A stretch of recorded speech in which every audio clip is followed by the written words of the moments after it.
Digital art, the fusion of technology and creativity. Digital art is a contemporary form of art created using digital technology, combining traditional artistic techniques with cutting-edge tools and software.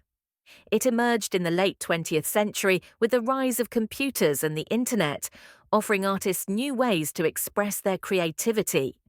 Digital artists use software like Adobe Photoshop, Illustrator, and digital painting programs to create works that are either entirely virtual or blended with traditional media.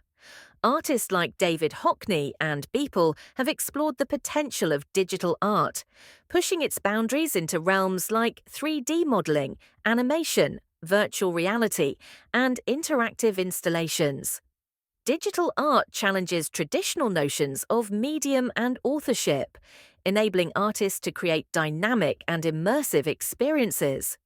It has transformed how art is produced, distributed, and consumed, breaking down barriers between physical and digital realms. As technology continues to advance, digital art remains at the forefront of innovation, redefining artistic expression in the modern age.